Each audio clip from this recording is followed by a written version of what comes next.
เนาะก็ดีแล้วแต่น้อยๆน้อยๆก็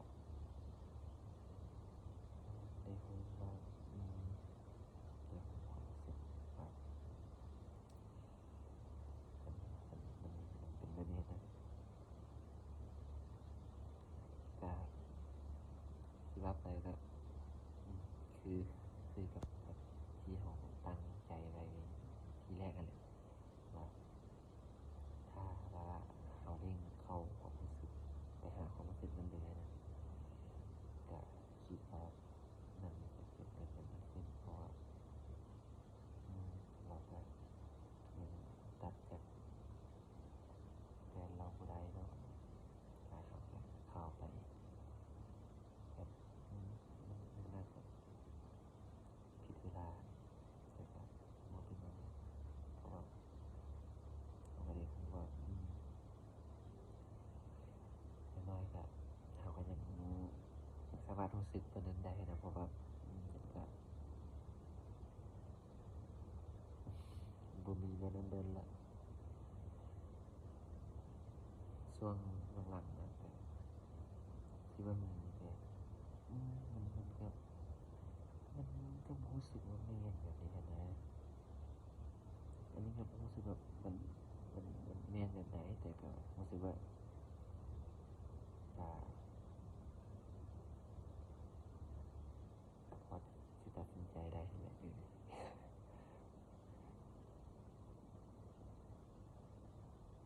จ้ะ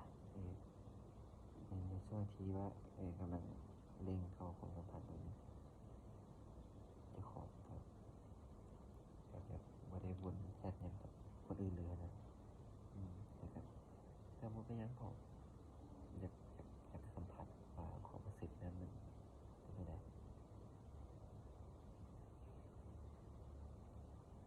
อืม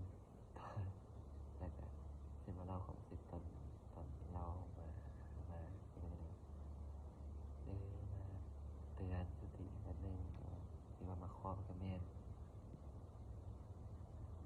ว่าบางทีแต่แสดงว่าเราน่าจะเลิกกับแฟนเราบ่ได้ดอกนะคล้ายๆมาบอกให้เขาทำใจให้แหละแต่ก็อยากขอให้มีความรู้สึกแบบนั้นอยู่คือเก่านะ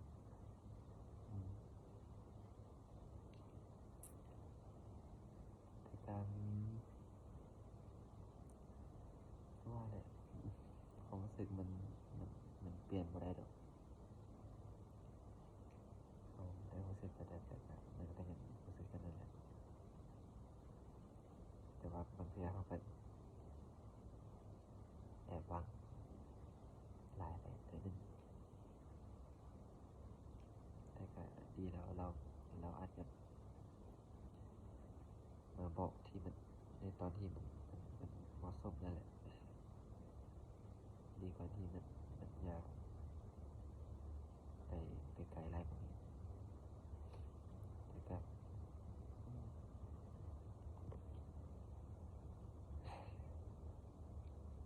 คิดว่าของสึกน่าจะที่เก่าเพราะว่ามันเริ่มต้นมาจากตัวเขาเอง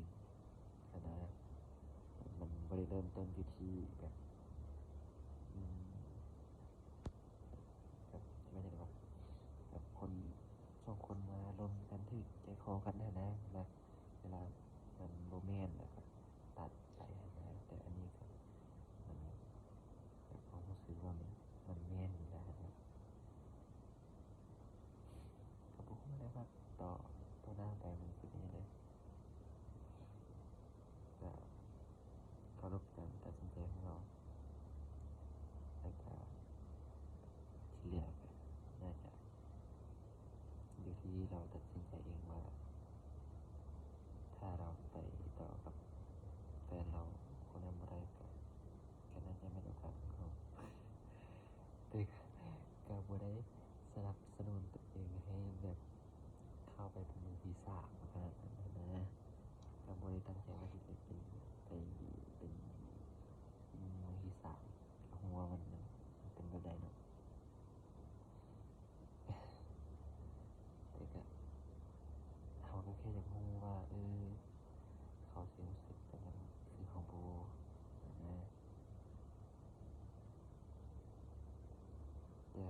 านเลยก็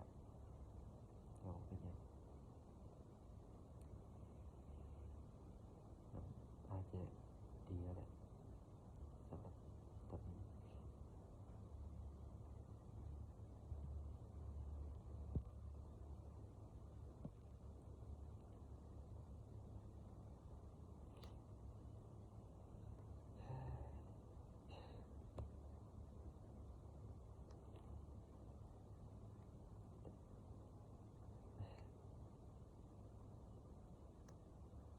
แบบบ่ฮู้เลยลูกถึงเพราะว่าแบบนั้นเนี่ยเพราะว่ามันเป็นไปได้แล้วตัวเองก็ยังหวังอยู่นะเอออืมมันมันมันก็ไม่ได้เกิดขึ้นแบบง่ายๆนะมันคือว่าเป็นไปได้ว่า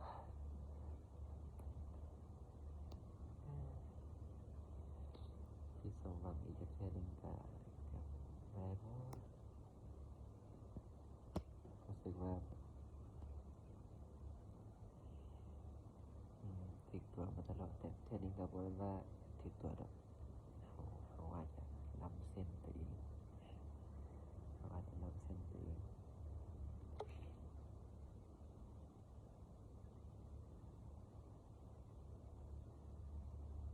ดีแล้วแหละเป็นเหมาะกับเหมาะเราเลยยืมมาใส่แต่พอดีถือมือที่เรามาครอบกับขอใส่มาใส่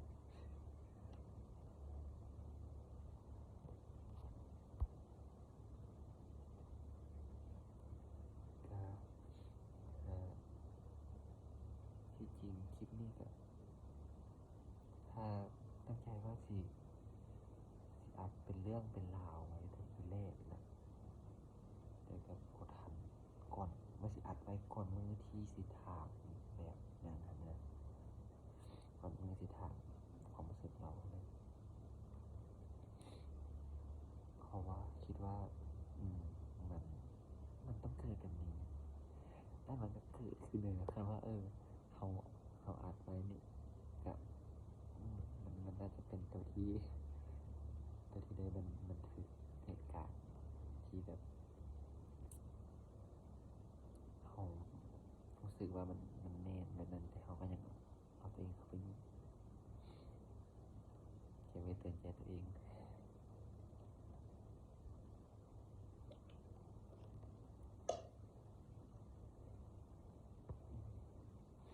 ได้เล่ามานี่แล้วก็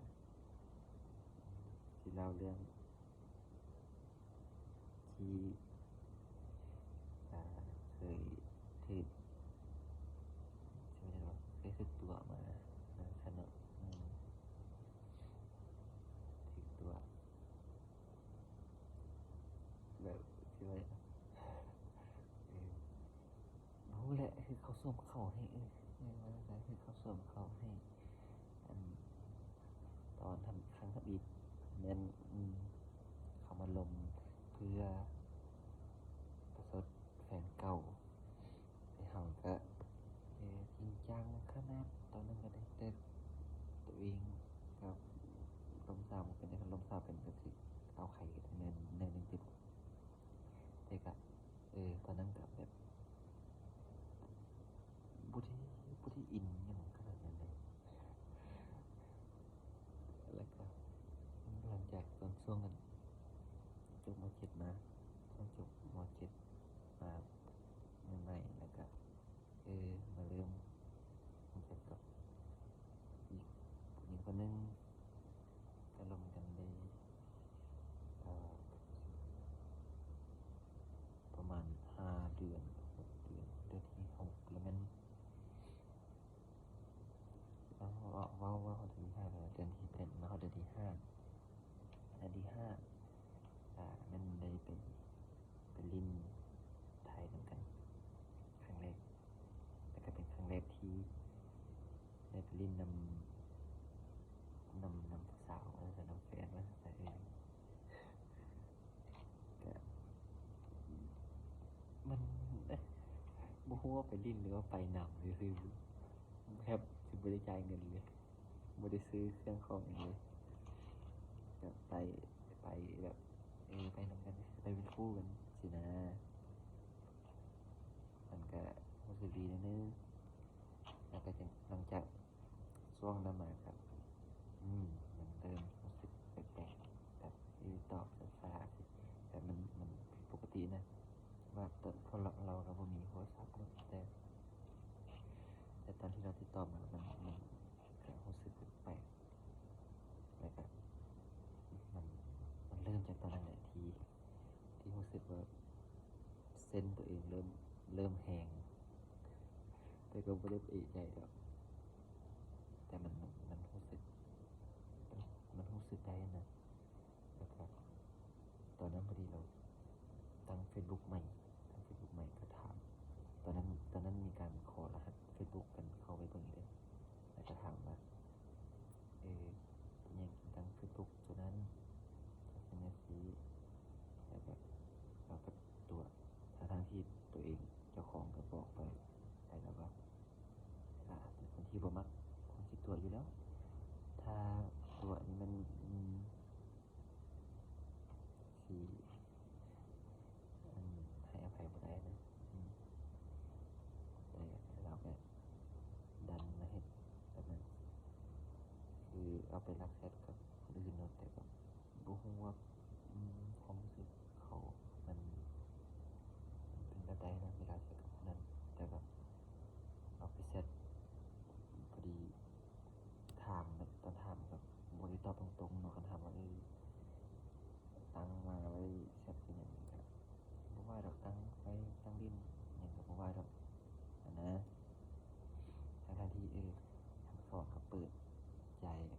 เอารหัส Facebook ให้กันนะแต่ว่าตัวนั้นรหัสผ่านตัวนั้นบ่ได้ให้แล้วก็ว่าลงเรื่องความรักเรื่องครอบครัวอย่างเงี้ยก็ก็ดีใจอยู่แล้วก็เป็นครั้งแรกที่เริ่มแท็ก Facebook เนาะก็แท็ก Facebook กันได้แล้วก็เข้าไป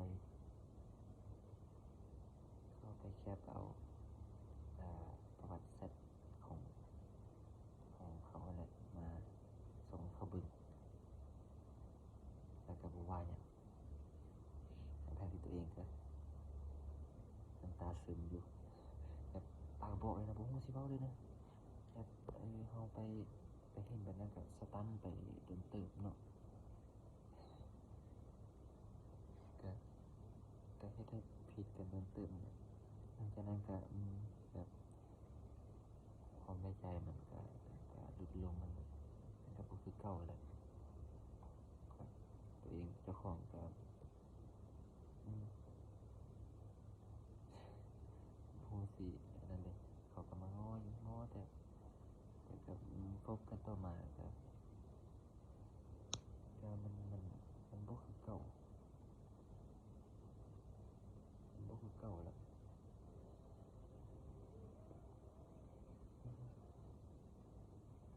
มันบ่คือเก่าแล้วก็สุดท้ายก็แบบเขาก็โทษไปโทษมาจังซั่นจังซี่นะแบบเขากำลังสิจริงจังเขาซะว่าแบบบ่ให้ความหวังเขาแบบแบบคือจั่งใดวะอ่า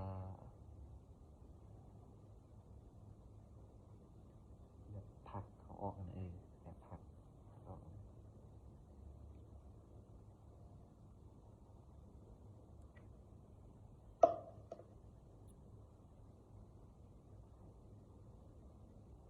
้วก็มาอีกคนต่อไปเนาะคนต่อไปเจ้าของก็บ่แม่นว่าจะสู้ดอกแต่ก็ได้ลมพามาหลายคนเติบอยู่นะแต่ก็ถือเขาเจ้าตัวตลอดอีกนับเป็นคนที่สามนี่ก็แชตนำกันแบบก็ถูกใจคอกันอยู่เดะล่ะแต่ว่าการดำรงชีวิตก็อาจจะแบบบ่ตรงกันดอกแต่ว่าก็แชตกันถูกคอกันดี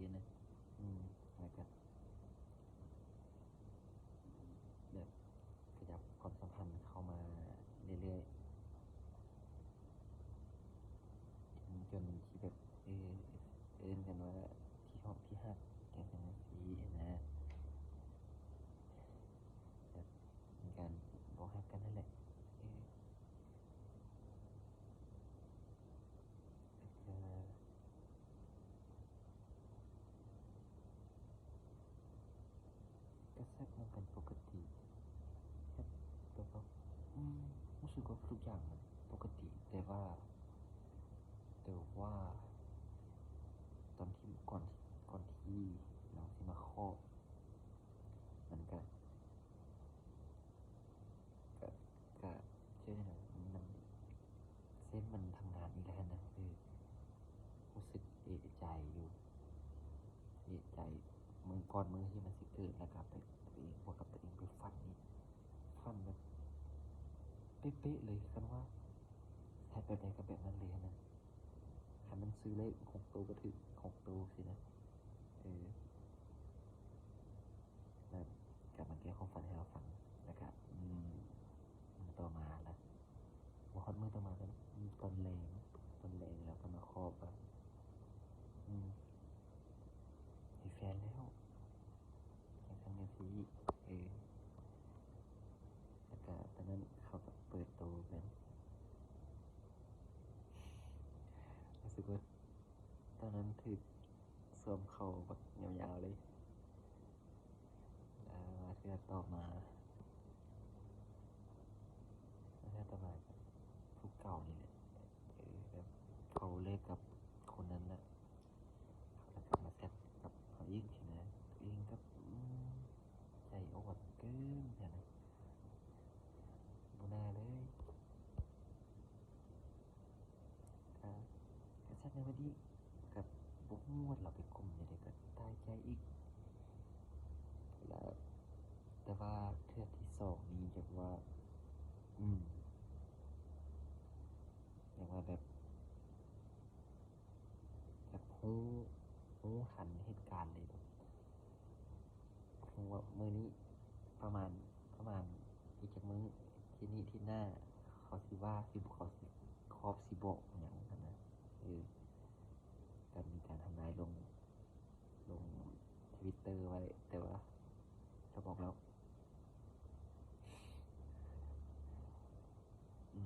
ก่อนรู้สึกก่อนที่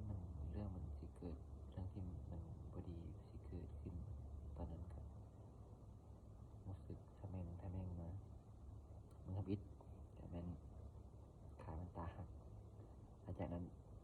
รู้สึกต่อเลยว่าต้องมันมือใดต่อไปต้องมันอีกจากมือและต่อไปนั้นต้องมันอีกจากมือ